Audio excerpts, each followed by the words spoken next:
পুরো বিশ্বের প্রেক্ষাপটটা এমন যে আমরা পুরো মুসলমানরা, শুধু বাংলাদেশের মুসলিমরা না, পুরো বিশ্বের মুসলিমরা ভয়ঙ্কর চাপের মধ্যে আছে।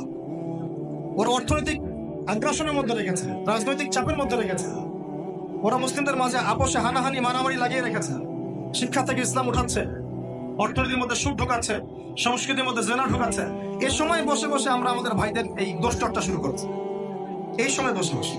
তাহলে কত আনকালচার, কত আনসিভিলাইজড আপনি চিন্তা করেন। আমি শব্দ দুটো প্রয়োগ করার জন্য আমার ভুল হলো, আল্লাহর কাছে ক্ষমতা আছে, কিন্তু আমি শুধু আপনাদের বিবেককে নাড়া দেওয়ার চেষ্টা করছি যে এখন এটা সঠিক সময় নয়।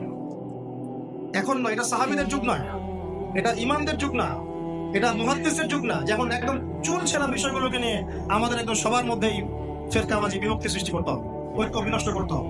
এটা সেই যুগ না, বরং এই যুগ তো এমন যুগ যখন 90% মানুষ সুদ খায়।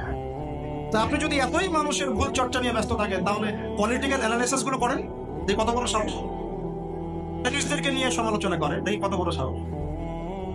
এগেনস্টে কথা বলেন, পশ্চিমাদের এগেনস্টে কথা বলেন, ইসলামের মূল শক্তি, ইসলামের মূল শত্রুদের গোড়ায় গিয়ে কথা বলেন, সুদভিত্তিক ব্যাংকিং সিস্টেম নিয়ে কথা বলেন, পেপার মানি নিয়ে কথা বলেন, সামনে যেটা ইলেকট্রনিক ক্রিপ্টোকারেন্সির সুদ আসতেছে বিশ্বের উপরে, এটা নিয়ে কথা বলেন, জালের জন্য রাষ্ট্র প্রস্তুত করে ফেলেছে, ওইটা নিয়ে কথা বলেন, অগণিত শিশুকে হত্যা করা হচ্ছে, এটা নিয়ে কথা বলেন, মা বোন থেকে তুলে তুলে রেপ করা হচ্ছে, এটা নিয়ে কথা বলেন, সারা বিশ্বে একটা অঘোষিত ক্রুসেড লঞ্চ করেছে ওরা, ওদের এগেন্স্টে কথা বলেন। আপনার কথা কি শুধু আলেমদের বিরুদ্ধে, মুসলিম ভাইয়ের বিরুদ্ধে? মুসলমানরা কে কোন দোষ করলো এটা খুঁজে বের করে আপনার কাজ বা আমাদের কাজ? আমি কোনো ইন্ডিভিজুয়ালকে উদ্দেশ্য করে কথা বলছি না, আমি ওভারঅল আমাদের সাইকোলজিক্যাল কথাগুলো বলছি। আমাদের সাইকোলজি এমন কেন হবে? মূল শত্রুদেরকে চিনতে শিখি না কেন? মূল সমস্যাগুলো ফাইন্ড আউট করি না কেন? ওইগুলো নিয়ে কেন কথা বলছি না? ওইগুলো নিয়ে ফেসবুক কাঁপায় ফেলেন, আমি একটাও মন্তব্য করবো না, শুধু এতটুকু কথা বলছি। এভাবে যদি গাজা ইস্যু নিয়ে সবাই দিনের পর দিন ফেসবুক গরম করে রাখতেন, হয়তো এখন কিছু হলেও করতে পারতাম। ওই এটা তো করলেন না, 2 দিন 3 দিন মায়া কান্না দেখালেন, বাস সবাই তো বন্ধ করে দিলাম কথা বলা। তারপরে এখন একটা একটা করে ইস্যু তৈরি করছি, জানো ওইটা কোনো বিষয় না।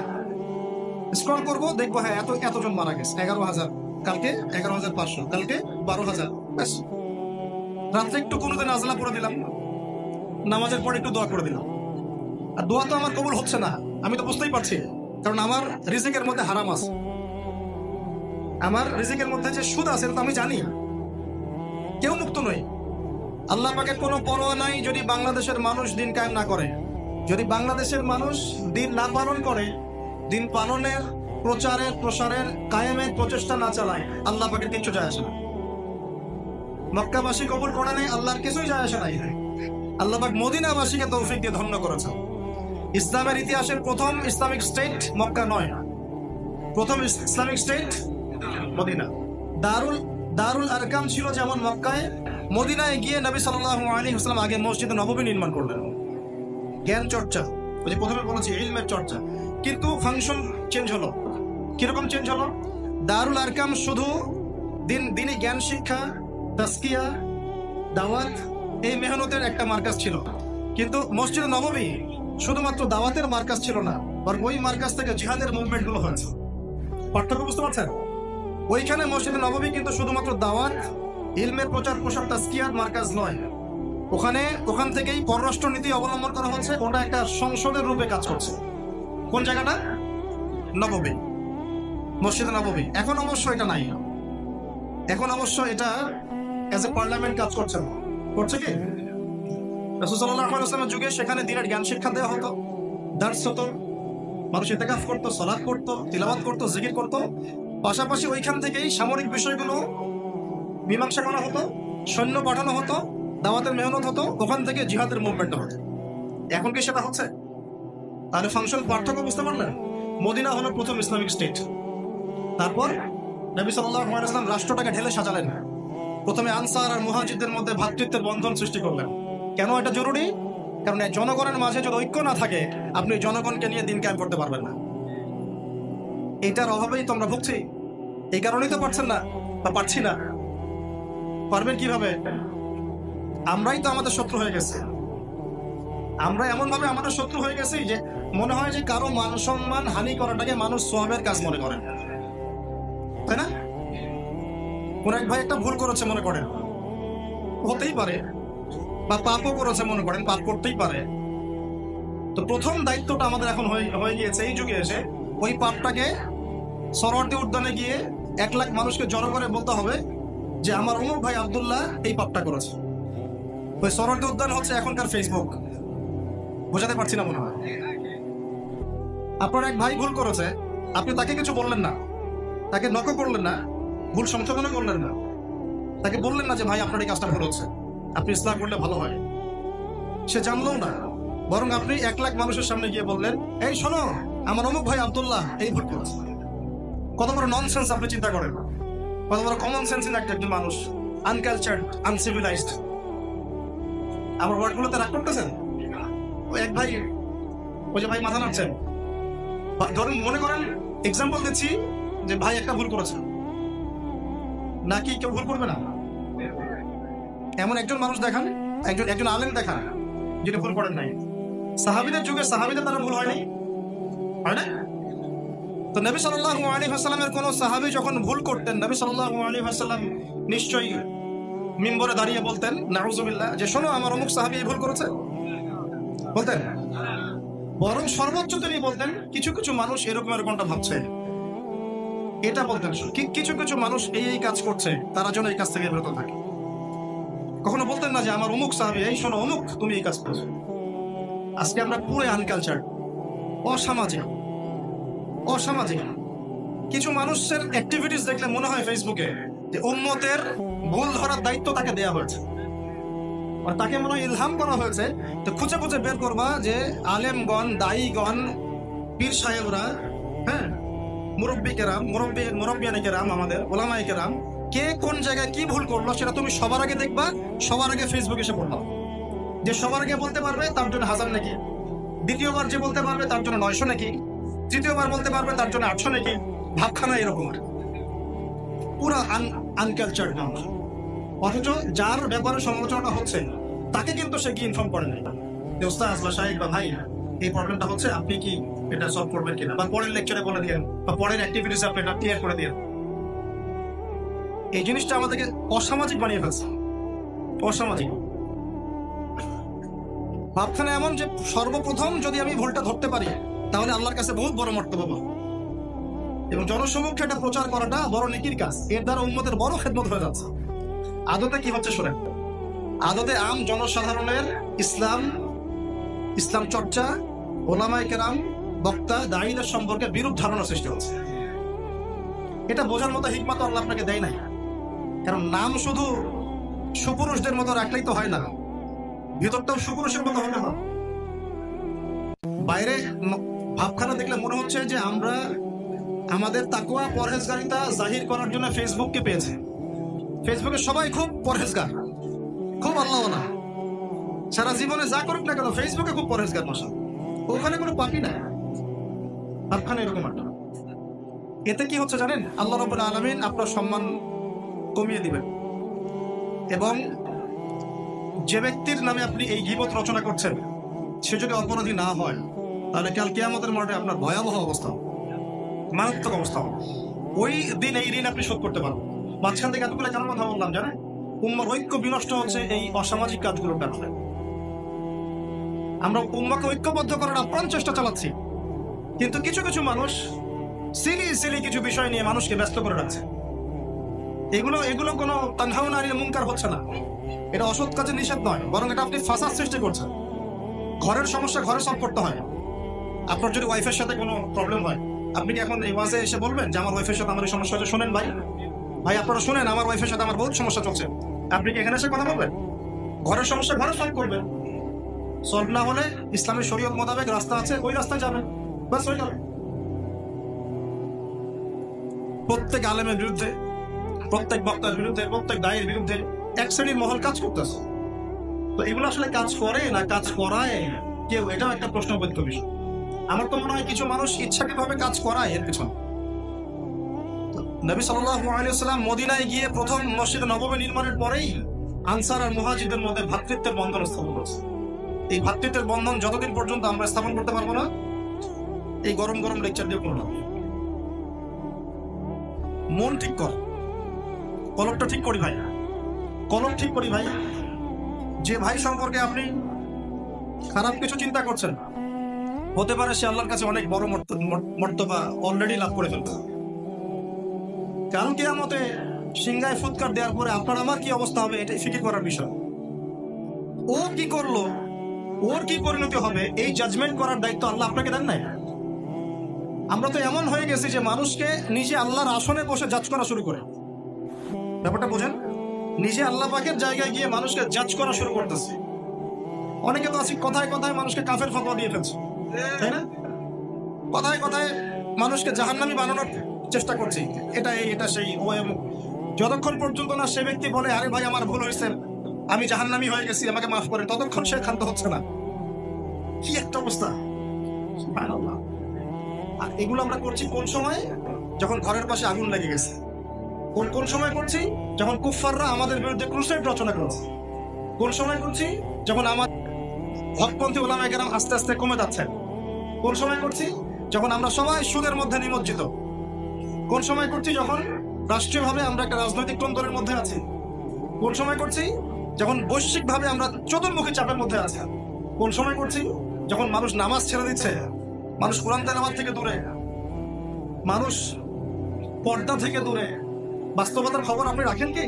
আসলে বাস্তবতা কোন জায়গায়? এটা হলো বাস্তব, এইটা হচ্ছে বাস্তবতা। পুরো বিশ্বের প্রেক্ষাপটটা এমন যে আমরা পুরো মুসলমানরা, শুধু বাংলাদেশের মুসলিমরা না, পুরো বিশ্বের মুসলিমরা ভয়ঙ্কর চাপের মধ্যে আছে। ওরা অর্থনৈতিক আগ্রাসনের মধ্যে রেখেছে, রাজনৈতিক চাপের মধ্যে রেখেছে। ওরা মুসলিমদের মাঝে আপোষে হানাহানি মারামারি লাগিয়ে রেখেছে। শিক্ষা থেকে ইসলাম উঠাচ্ছে, অর্থনীতির মধ্যে সুদ ঢুকাচ্ছে, সংস্কৃতির মধ্যে জেনা ঢুকাচ্ছে।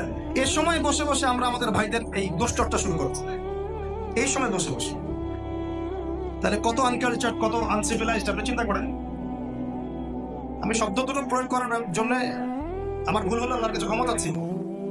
কিন্তু আমি শুধু আপনাদের বিবেককে নাড়া দেওয়ার চেষ্টা করছি যে এখন এটা সঠিক সময় নয়, এখন নয়। এটা সাহাবীদের যুগ নয়, এটা ইমামদের যুগ না, এটা মুহাদ্দিসের যুগ না, যখন একদম চলছে না বিষয়গুলোকে নিয়ে আমাদের একদম সবার মধ্যেই ফেরকাবাজি, বিভক্তি সৃষ্টি করতে হবে, ঐক্য বিনষ্ট করতে হবে। এটা সেই যুগ না, বরং এই যুগ তো এমন যুগ যখন 90% মানুষ সুদ খায়। তা আপনি যদি এতই মানুষের ভুল চর্চা নিয়ে ব্যস্ত থাকেন, তাহলে পলিটিক্যাল অ্যানালাইসিস গুলো করেন, দেখি কত বড় সাহস। ফেমিনিস্টদেরকে নিয়ে সমালোচনা করেন, দেখি কত বড় সাহস। এগেনস্টে কথা বলেন, পশ্চিমাদের এগেনস্টে কথা বলেন, ইসলামের মূল শক্তি, ইসলামের মূল শত্রুদের গোড়ায় গিয়ে কথা বলেন, সুদভিত্তিক ব্যাংকিং সিস্টেম নিয়ে কথা বলেন, পেপার মানি নিয়ে কথা বলেন, সামনে যেটা ইলেকট্রনিক ক্রিপ্টোকারেন্সির সুদ আসতেছে বিশ্বের উপরে, এটা নিয়ে কথা বলেন, জালের জন্য রাষ্ট্র প্রস্তুত করে ফেলেছে ওইটা নিয়ে কথা বলেন, অগণিত শিশুকে হত্যা করা হচ্ছে এটা নিয়ে কথা বলেন, মা বোন থেকে তুলে তুলে রেপ করা হচ্ছে এটা নিয়ে কথা বলেন। সারা বিশ্বে একটা অঘোষিত ক্রুসেড লঞ্চ করেছে ওরা, ওদের এগেন্স্টে কথা বলেন। আপনার কথা কি শুধু আলেমদের বিরুদ্ধেই, মুসলিম ভাইয়ের বিরুদ্ধেই? মুসলমানরা কে কোন দোষ করলো এটা খুঁজে বের করে আপনার কাজ বা আমাদের কাজ। আমি কোনো ইন্ডিভিজুয়ালকে উদ্দেশ্য করে কথা বলছি না, আমি ওভারঅল আমাদের সাইকোলজিক্যাল কথাগুলো বলছি। আমাদের সাইকোলজি এমন কেন হোক? মূল শত্রুদেরকে চিনতে শিখি না কেন? মূল সমস্যাগুলো ফাইন্ড আউট করি না কেন? ওইগুলো নিয়ে কেন কথা বলছি না?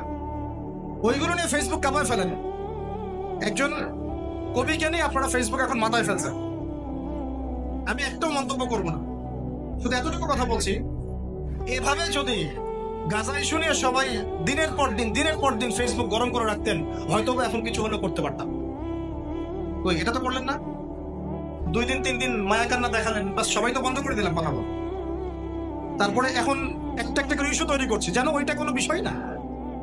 স্ক্রল করবো, দেখবো হ্যাঁ এতজন মারা গেছে, 11,000, কালকে 11,500, কালকে 12,000। রাত্রে একটু কোনোতে নাজলা পড়ে দিলাম, নামাজের পরে একটু দোয়া করে দিলাম। আর দোয়া তো আমার কবুল হচ্ছে না, তুমি তো বুঝতেই পারছি, কারণ আমার রিজিকের মধ্যে হারাম আছে, আমার রিজিকের মধ্যে যে সুদ আছে তো আমি জানি। কেউ মুক্ত নই, কেউ মুক্ত নই। একজন বড় ওলামায়ে কেরামের একটা কথা কোট করছে, তিনি সেহর বা জাদুতে আক্রান্ত হয়েছিলেন। আর এটা কিন্তু এখন একটা খুব কমন ট্রেন্ড হয়ে গেছে, তাবিজ করে, মানুষকে তাবিজ করে। আর যারা করে তারা কিন্তু কাফের হয়ে যায়। ভুলেও এই পথে পা বাড়াবেন না, কখনো না। আর যদি কেউ আক্রান্ত হয়ে যান তাহলে শরিয়া সম্মত চিকিৎসা পদ্ধতি আছে, ইনশাআল্লাহ আল্লাহ পাক আপনাকে শেফা দিবেন। মানুষের বদ নজরও লাগে, যে আপনাদেরকে নিষেধ করি এতগুলো ফোন বন্ধ করেন, মানুষের বদনজরও লাগে। এগুলো সত্য, এগুলো কোনো গাল গল্প নয়, এটা নবী সাল্লাল্লাহু আলাইহি ওয়াসাল্লামের জীবনও হয়েছে। তো ওই আলেম বলেছিলেন, আমরা বলছিলাম ওস্তাদ আপনি এত বড় আলেম, আপনার সাথেও এটা হতে পারে, এটা তো মানা যাচ্ছে না। তো তিনি বলছিলেন যে আমরা তো বুঝতে পারছি যে আমাদের শব্দ কবুল হচ্ছে না, কারণ আমাদের রিজিকের মধ্যে তো সুর ঢুকে গেছে। কে মুক্ত আছে? তো যে মূল জায়গাটা আসে ভাই, মূল জায়গা হচ্ছে এখন এগুলোর সঠিক সময় নয়, এখন উম্মাকে ঐক্যবদ্ধ করার সময়। আর ঐক্যটা বাহ্যিক ভাবে হবে না সব সময়, আপনাকে মন থেকে আগে ঐক্যবদ্ধ হতে হবে। আগে মন মানসিকতা ঠিক করি যে আমাদের হকপন্থী ওলামায়ে কেরামরা সবাই হকের উপর আছেন। বাসা কারোর মধ্যে একটা মাসালা নিয়ে ইখতিলাফ থাকতে পারে, তার মধ্যে থাকতে পারে, বাট তারা দুজনেই হকের উপর আছে। আমরা তাদের দুজনের মধ্যে পার্থক্য করব না, চারজনের মধ্যে পার্থক্য করব না, মনে করবো যে হ্যাঁ তারা সবাই যার যার ইস্তেহাদে আছেন, সবাই হকের উপর আছেন, আমরা সবার সাথে আছি, সবাইকে শ্রদ্ধা করি, ভক্তি করি, সম্মান করি। যখনই আপনি পক্ষপাতিত্ব করতে যাবেন বিভক্ত হয়ে যাবেন।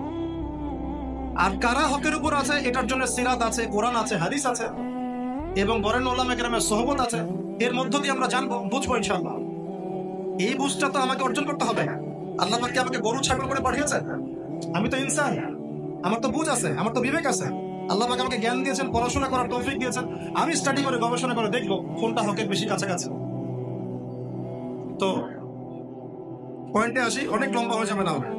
আল্লাহ নবী সাল্লাল্লাহু আলাইহি ওয়াসাল্লাম ভ্রাতৃত্বের বন্ধনকে গুরুত্ব দিয়েছেন। আমরা এটা দিব ইনশাআল্লাহ। অনলাইন থেকে যতটুকু পড়েন দূরত্ব অবলম্বন করেন, যতটুকু প্রয়োজন এতটুকু নেবেন, বাকিটা ছেড়ে দিন। আর তোমরা যারা এই যে টিকটক করো, ফেসবুকিং করো, ইউটিউবিং করো, তোমাদের যদি দিনের জ্ঞান না থাকে এই কাজ করতে যাবে না। দিনের যদি ইলম অর্জন এখনো না করে থাকো, তোমার জন্য ইউটিউবিং করা জায়েজ নাই, তোমার জন্য ইসলামিক ইউটিউব চ্যানেল খোলা জায়েজ নাই। কে ফতোয়া দিয়েছে? আবু তো আদনান ভাই ফতোয়া দিয়েছে। যদিও ফতোয়া দেওয়ার অধিকার আমার নাই, ওই যোগ্যতা আমার নাই, কিন্তু তুমি যদি দিনের জ্ঞান অর্জন না করো, কোরআনও তেলাওয়াত করতে না পারো, হাদিস কিছুই বোঝো না, দিনের উসুলও কিছু বোঝো না, তুমি ইউটিউবিং করতে গেলে কেন? তুমি তো এমন কন্টেন্ট রেডি করবা যে কন্টেন্ট দিলে উম্মার মধ্যে আরো বিভক্তি সৃষ্টি হবে। তোমার তো কমন সেন্সই নাই। এবং কন্টেন্ট দেওয়ার আগে তো তুমি কোনো আলেমকে জিজ্ঞাসা করো নাই, ওস্তাদ এভাবে দিলে কি ঠিক হবে? কথা কি বুঝতে পারতেছে? তো কিছুই বুঝতেছে না, দিনের কোরআনটাও তেলাওয়াত করতে পারেন। আর ও ইসলাম প্রচারের দায়িত্ব নিয়ে নিল, এটাও তো একটা ইসলাম প্রচার।